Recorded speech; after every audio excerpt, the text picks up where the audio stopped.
Bismillah. Assalamualaikum warahmatullahi wabarakatuh.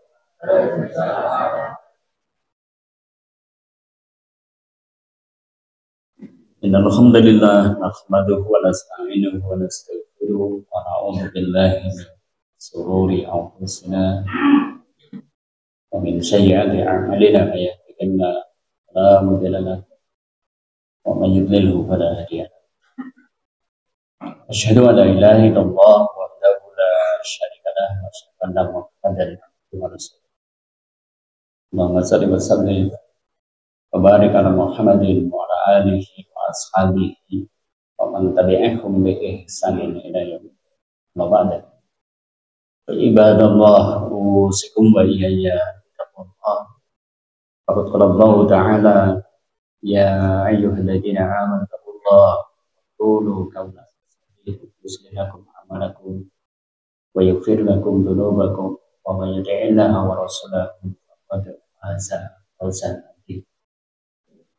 Rasulullah sallallahu alaihi wasallam yuridillahu bihi khairan yufaqihu wa man salaka tariqan yaltamisu ilman sallallahu lahu bihi tariqan.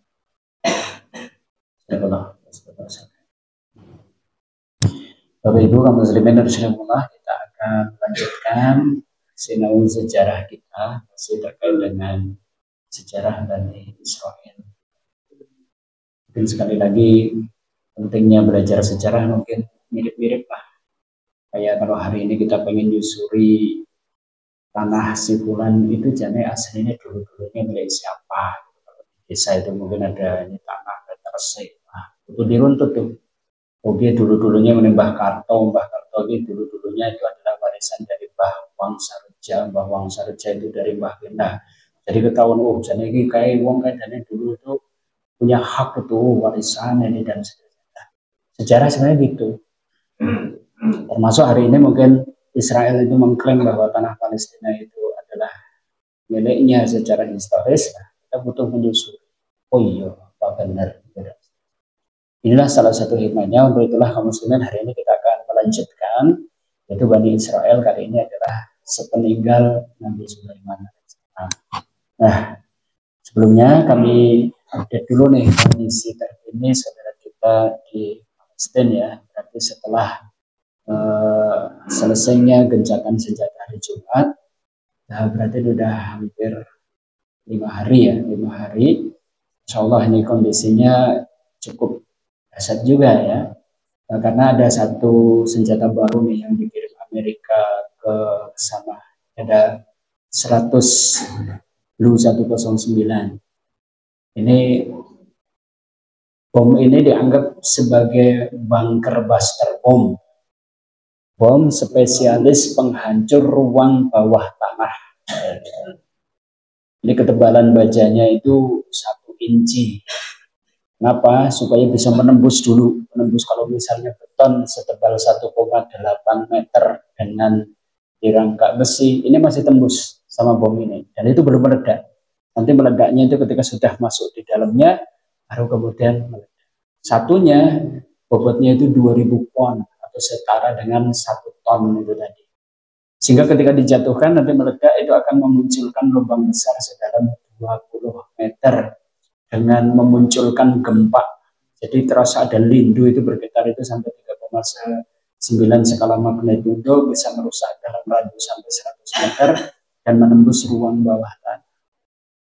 Makanya hari kedua bom ini dijatuhkan, hari 2 setelah gencatan senjata di daerah yang padat penduduk, diperkirakan 1000 orang itu dalam sekali pengeboman itu kemudian terdampak dengannya. Inilah Blue 109. Siapa yang ngasih? Ya Amerika. Jadi insya Allah ini ya. Ini dampaknya kayak gini Pak. 1 bom ini. Coba kalau roket yang dilontarkan oleh ini, wah, saya sedasar. Ini coba bayangkan. Dan itu 70% korbannya itu adalah anak-anak dan juga wanita.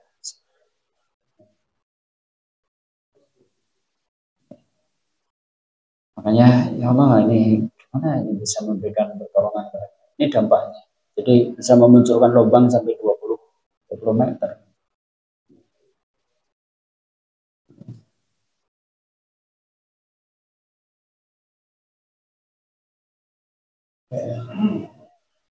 Banyak anak-anak yang jadi korban ya, sehingga kemudian dicari-cari, digorek-gorek. Seperti itu kaum muslimin. Kalau ngitung saudara kita di Palestina, kayaknya senjatanya nggak sedahsyat itu, gitu kan? Dananya juga mungkin tidak sebesar karena Israel, karena didukung oleh mungkin negara-negara besar dunia. Kalau begitu kita jaluk turunnya ke Sopo. Satu pro, ya memang gitu.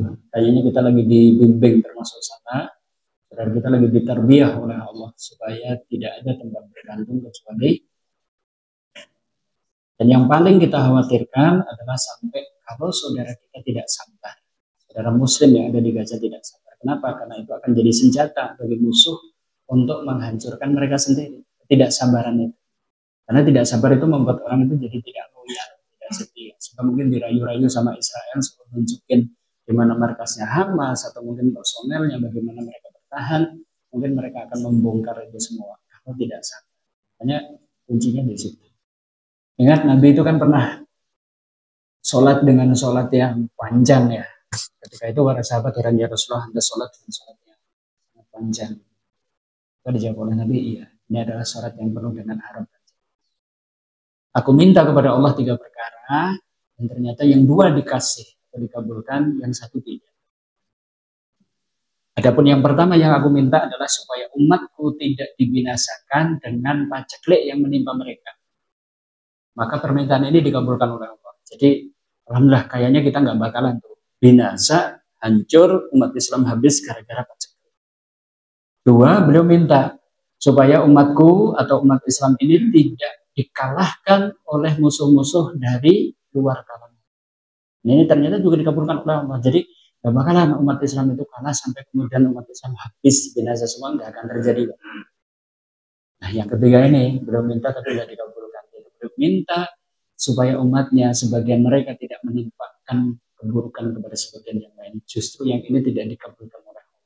Nah inilah yang dijadiin celah oleh musuh-musuh Islam mengalahkan umat Islam ya dari sisi itu. Itu biar nanti umat Islam saling berkhianat di antara mereka sehingga tidak memiliki loyalitas. Seorang muslim kemudian justru malah memberikan keberpihakan menolong musuh untuk menjatuhkan saudaranya sendiri. Di mana-mana sebenarnya umat Islam kalahnya adalah karena dari situ kaum muslimin kita doakan supaya saudara kita yang ada di sana diteguhkan. Allahumma sabbit imanahum wa anzil sakinata 'ala qulubihim wa wahhid sufuhahum. Ya, supaya kita doakan supaya mereka diteguhkan imannya, supaya mereka itu diberi ketenangan atas keimanannya, juga supaya mereka itu disatukan di sana. Nah, kunci kekuatan umat Islam. Baik kaum muslimin, ini sebagai pemanasan jumpa kita di kesempatan malam hari ini. Sebelumnya sholawat serta salam semoga senantiasa tercurah kepada uswah kita, teladan kita Rasulullah Muhammad SAW beserta keluarganya, sahabatnya dan juga orang-orang yang sikoh dan Islam lainnya. Pada pertemuan yang lalu kita telah bahas Bani Israel di masa kekuasaan Nabi Sulaiman alaihissalam ternyata sebagaimana di zaman Nabi Daud cenderung Bani Israel jadi baik secara dohir, jadi manut, tidak membangkang, tidak membangkang. Kenapa? Ya, karena keutamaan yang dimiliki oleh Sulaiman. Di antaranya adalah satu ini, Sulaiman tidak cuma Nabi tapi juga seorang raja. Dan ini sekali lagi sesuatu yang sangat penting ya, menyatukan antara kenabian dan juga kekuasaan sehingga kemudian nanti aturan Allah itu betul-betul disatukan. Makanya hari ini umat Islam juga butuh seperti itu ya. Butuh sultan atau kepemimpinan yang bisa menegakkan aturan Allah, karena itulah cara bisa menggiring manusia kebanyakan itu jadi baik ya, dengan ditegakkannya aturan. Kalau hanya sekedar sebagai wacana tok, saben dina diulang ngaji iki halal iki haram, iki halal iki haram, kok nek ndak sing haram mengko mlebu neraka. Itu ternyata nggak cukup tuh, membuat orang itu jadi baik nggak cukup. Ya kecuali orang yang imannya kandel-kandel ngaji itu terus jadi apa? Tapi kebanyakan orang bareng ngaji tuku togel, bareng ngaji neng pasar ya jebol ngapusi, gitu kan? Bareng ngaji ternyata jadi pegawai ya tetap korupsi. Bareng ngaji ternyata begitu jadi pejabat punya kekuasaan ya tetap melakukan pungli. Kenapa? Tidak ada aturan yang ditegakkan. Coba kalau yang haram itu kemudian ada nih hukum yang mengaturnya. Sapa wong sing tindak sing haram ya kemudian terkena vonis pidana dan seterusnya, orang akan jadi takut. kenabian ketika digabungkan dengan kesultanan atau kekuasaan menjadi seperti itu, sehingga bisa menggiring orang kepada kebaikan. Dua, beliau Nabi Sulaiman sosok yang bijak dan adil. Kan? Dan ini sekali lagi kunci kuatnya kekuasaan pemerintahan gitu. Kalau dia bisa adil. Jadi Nabi Sulaiman kayak gitu. Tidak kemudian hukum itu tumpul ke atas, tajam ke bawah. Hukum itu kemudian tebang pilih, oh ini lawan politik, kemudian dicari-cari kesalahannya, kemudian nanti diperadilankan dan seterusnya. Wah, ini bahaya ini seperti ini. Inna ahlakal ladzina man kana qablakum, sesungguhnya hancurnya umat-umat sebelum kalian itu adalah idza syaraka fihimul syarif tarukuhu. Yaitu ketika orang-orang mulia, bangsawan, pejabat melakukan pencurian, mereka membiarkan. Tapi sebaliknya, wa idza syaraka fihimud dhaif, ketika yang mencuri itu adalah kalangan lemah, rakyat jelata, aqamu alaihil had. Mereka itu menegakkan hukum. Nah, inilah sebab sebuah kekuasaan atau bangsa itu akan hancur adalah ketika tidak ada keadilan dalam urusan hukum. Hukum tumpul ke atas, tajam ke bawah. Hukum diskriminatif. Hukum tebang pilih.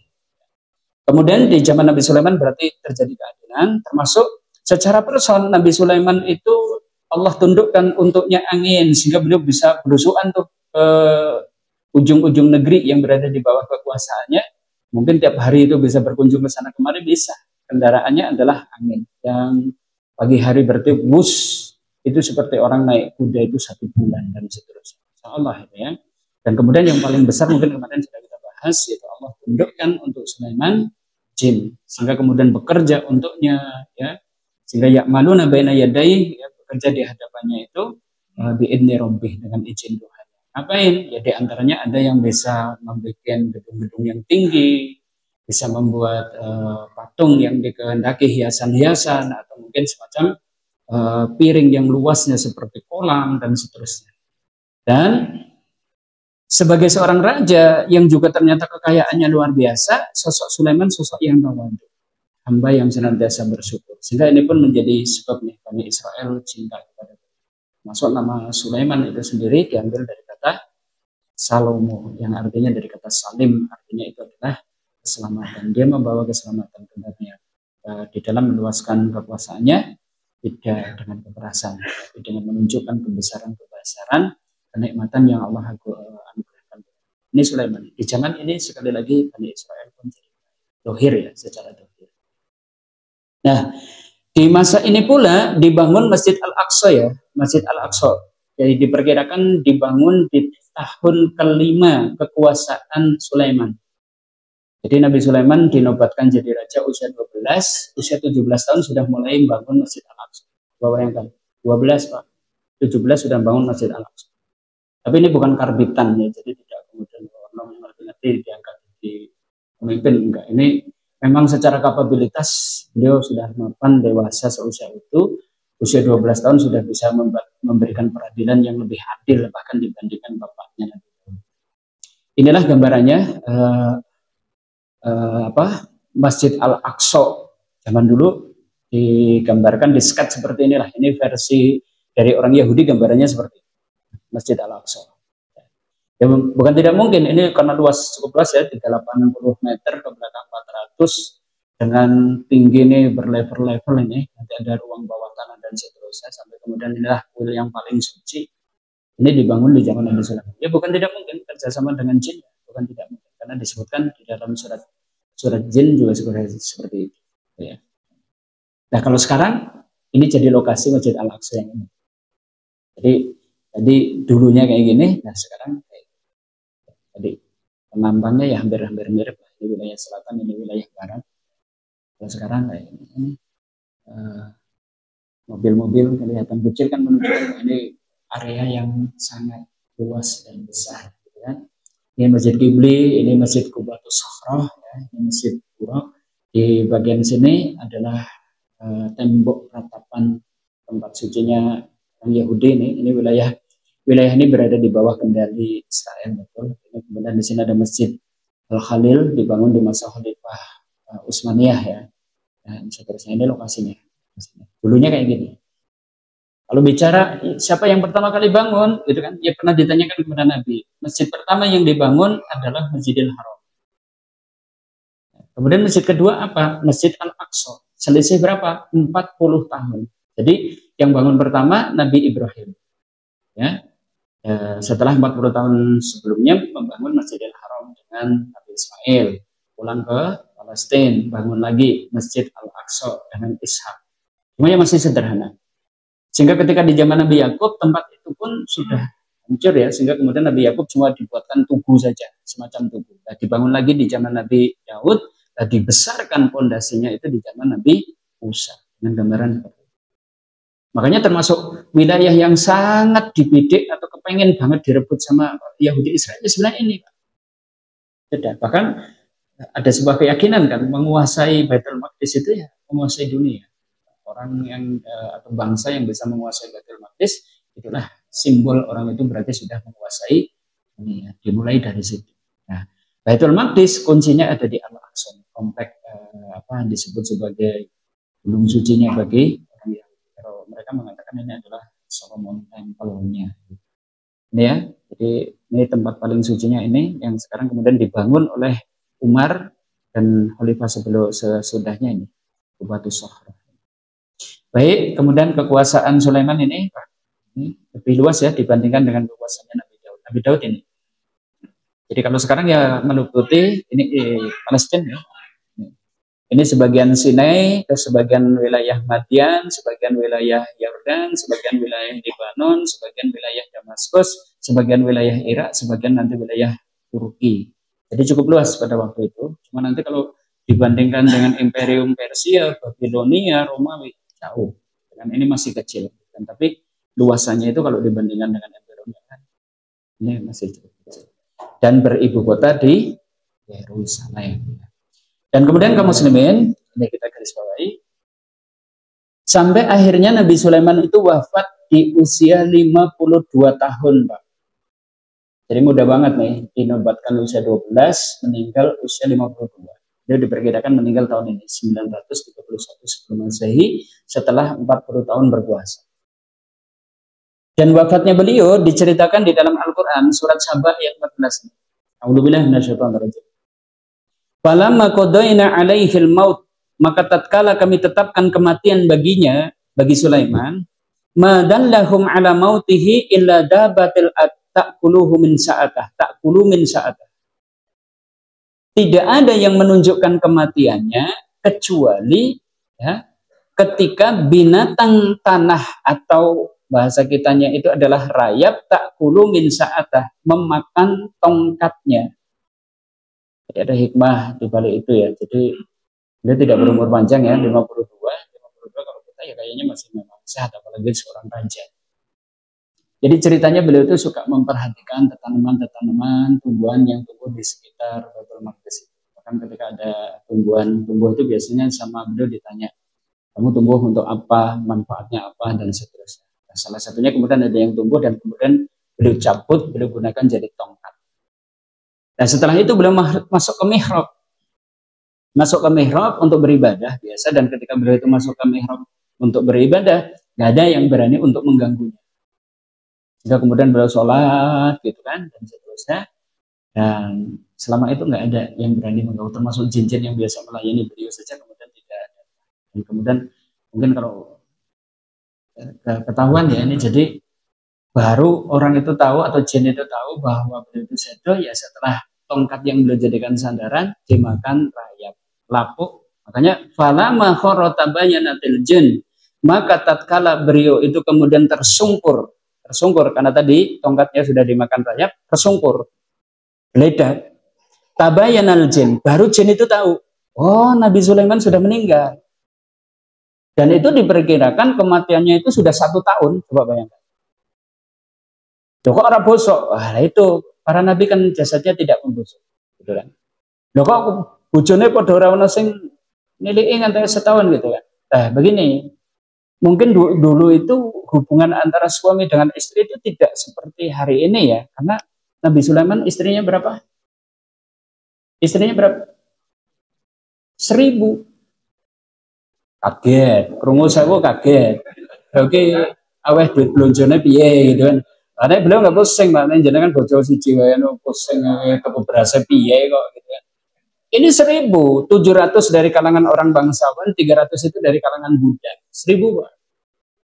Sehingga wajar, mungkin di antara mereka tidak sedekat lah mungkin kita dengan istri gitu kan. Ketika tahu bahwa beliau itu beribadah, ya sudah, tahu dia beribadah. Mungkin terus ditilik ibu suci, ibu soliane dan seterusnya gitu kan. Sehingga wallahu alam, sehingga sampai 1 tahun tidak tahu bahwa Nabi Sulaiman itu sudah meninggal. Dalam kurun sampai 1 tahun. Loh, bukan seperti itu. Coba silahkan perhatikan. Seperti apa hubungan antara ratu dengan raja mungkin Inggris dan seterusnya. Itu protokoler banget, Pak. Bukan harmonis, bukannya tidak harmonis, tapi protokoler. Protokoler bisa dipahami? Jadi ada SOP-nya lah, ada SOP-nya. Mau ketemu bojo dadaan mungkin para pengawal dan seterusnya ya, mungkin semacam itu gitu kan. Sehingga kemudian dalam kurun waktu 1 tahun baru konangan. Ketika itu roboh beliau dan seterusnya. Dan bojo sewu itu, Pak, makanya kan ada satu kisah juga. Beliau itu pernah bersumpah, demi Allah, saya akan menggauli istri 100 istri saya dalam waktu semalam. 100, Pak. Bojo teko, ini resep opo gitu ya. Dia bersumpah dan nanti akan semuanya akan hamil dan melahirkan bayi yang kelak akan menjadi kesatria yang akan berjihad di jalan Allah. Nabi Sulaiman bersumpah seperti itu tanpa mengucap insya Allah. Apa yang terjadi? Istrinya betul hamil, 100 semuanya melahirkan anak dalam keadaan cacat. Makanya penting mengucap insya Allah. Itu loh, Pak. Ini nggak jadi apa resep 1 sopo urusannya itu. Itu gambarannya.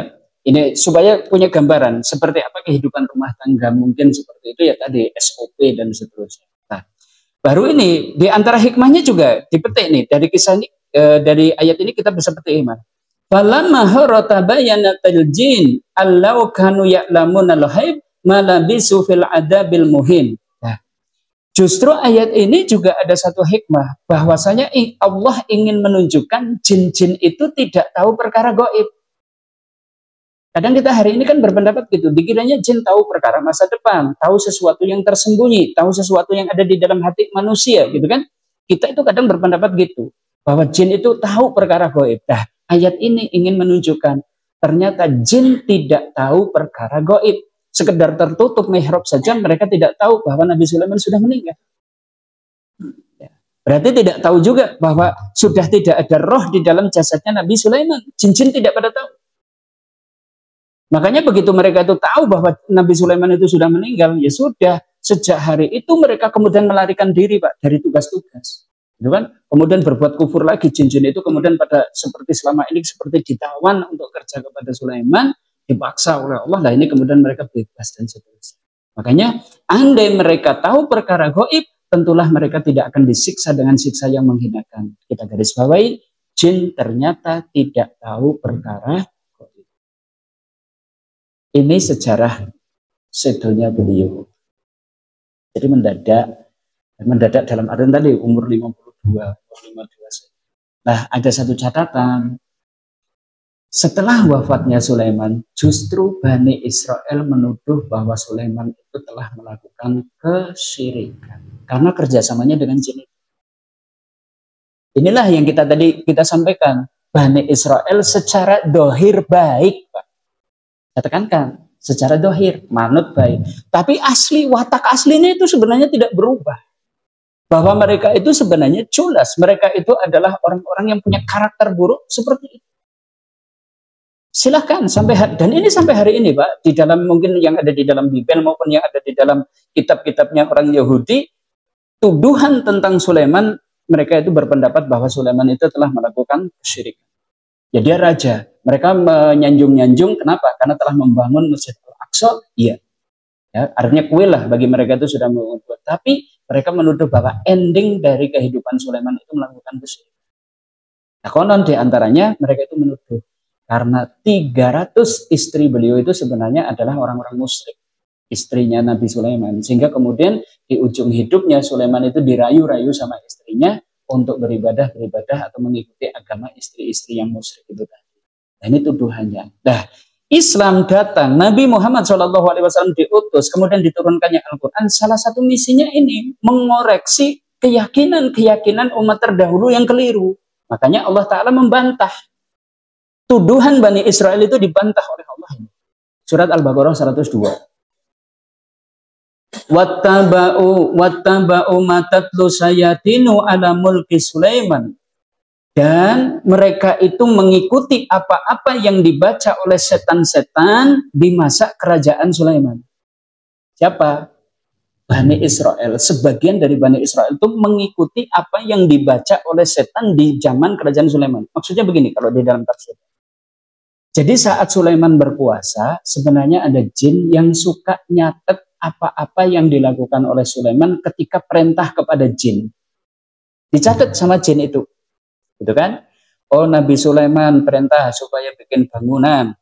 Perintahnya tulisannya begini atau kalimatnya begini. Ketika perintah untuk bikin piring yang luasnya seperti kolam, perintahnya begini. Ketika memerintahkan jin untuk mengambil mutiara yang ada di dalam lautan, perintahnya begini. Semuanya dicatat. Nah, ketika Nabi Sulaiman itu wafat, sama jin kitab ini, berarti kitab yang isinya apa? Isinya apa? Kerjasama antara Nabi Sulaiman dengan jin itu tadi. Berarti seakan-akan inilah mantra-mantra yang digunakan oleh Sulaiman supaya bisa menundukkan jin. Diletakkan di bawah kursi singgasananya Nabi Sulaiman. Ketika Nabi Sulaiman sedo. Nah, ketika kemudian dibongkar oleh rakyatnya Bani Israel, oh jane Sulaiman ke kemudian syirik ya. Loh ini loh ada catatannya. Dia naik perintah jin